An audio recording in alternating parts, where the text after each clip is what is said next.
Hi, welcome to On Politics, your guide to the day in national politics. I'm Thomas Kaplan, filling in for Lisa Lerer.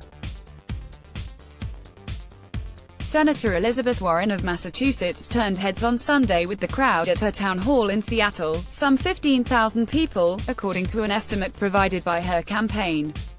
Jonah Wynn, a state senator who introduced Ms. Warren at the event, said that as far he could see, it was just people. It was the biggest audience Ms. Warren has drawn yet as a presidential candidate, breaking a record she set just 6 days earlier, when an estimated 12,000 people came to her town hall in St.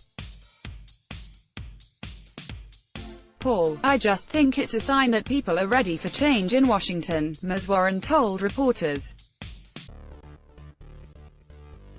Impressive crowds in big cities do not necessarily translate into success in early voting states like Iowa and New Hampshire, and the first nominating contest will not be held for 5 more months.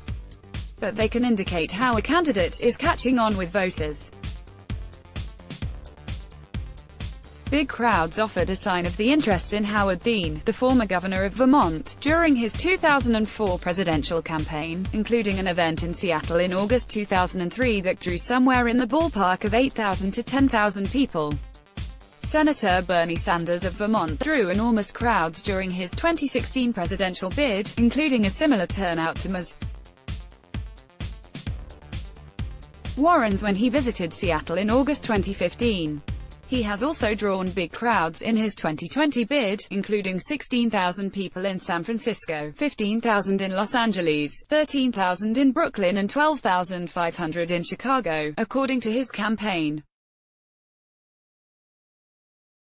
Those 4 events took place in March. Senator Kamala Harris of California drew 22,000 people when she kicked off her presidential bid with a rally in Oakland, California, in January, according to her campaign. Speaking to reporters last week, former Vice President Joseph R. Biden Jr. played down the importance of crowd sizes. "This is a marathon," he said. President Trump loves to boast about his own impressive crowds, though he has shown a tendency to exaggerate their size. Large crowds, like a rally in Mobile, Alabama, in August 2015 that drew at least about 20,000 people, with some estimates even higher, were a harbinger of Mr. Trump's strength in the 2016 primary campaign. Crowds are a point of pride for the Warren campaign, and a validation of her strategy to devote time to town halls and stick around afterward for her increasingly famous selfie line. Ms. Warren has now visited 27 states and Puerto Rico during her 8 months as a presidential candidate, according to her campaign. An essential factor, her team says, is her decision not to hold private fundraisers with wealthy donors, which frees up her schedule. Ms. Warren spoke to the crowd for an hour in Seattle, and then she spent about 4 hours taking pictures with people, according to her campaign, which said she has now taken pictures with more than 52,000 people since entering the race. Imageg. 21 in Los Angeles. Credit Mary Otama, Getty Images _blank_ drop us a line, Imageway want to hear from our readers. Have a question? We'll try to answer it. Have a comment? We're all ears.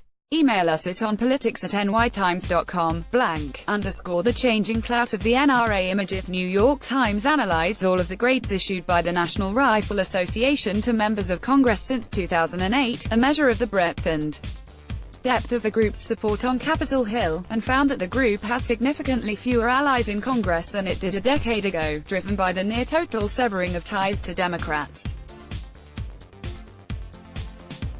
The Democratic buffer was once crucial. When Democrats controlled both chambers of Congress in 2009-10, the NRA's alliances with Democrats helped forestall new gun restrictions. In the long term, the loss of the NRA's Democratic buffer poses a threat to the group's power, no matter what happens in the current gun control debate. But Republican support is still going strong. Over 90% of congressional Republicans have A-grade ratings. The NRA also continues to have clout with President Trump and Senate leaders, which could be enough to block the current push for background checks. Party lines around the NRA are hardening. The group was once largely insulated from shifts in partisan control. It could block gun restrictions no matter which party controlled Congress and the White House. But now, Republican majority in both houses of Congress would most likely hamper gun control measures, while a Democratic majority would make it easier to pass background checks and other legislation. The NRA's electoral influence is faltering. There's been very little backlash for NRA defectors in the last decade. In fact, legislators who have moved away from the NRA have then fared better electorally, further weakening the group's argument that defying it would be political suicide. What to read tonight. The sisters who tried to take down Jeffrey Epstein nearly a decade ago, as Elizabeth Warren calls for big, structural change. She's reassuring Democratic leaders that she would rebuild the party, not seek to conquer it. Remember the story of the young Christian missionary who was killed after attempting to befriend the inhabitants of a remote Indian island. GQ has the fascinating full story. Seriously, the idea of dropping a nuclear bomb into a hurricane in order to destroy it has been around so long that the National Oceanic spoiler, nuking a hurricane would just create a bigger, radioactive hurricane. Where you forwarded this newsletter. Subscribe here to get it delivered to your inbox. Thanks for reading. Politics is more than what goes on inside the White House. On Politics brings you the people, issues and ideas reshaping our world. Is there anything you think we're missing?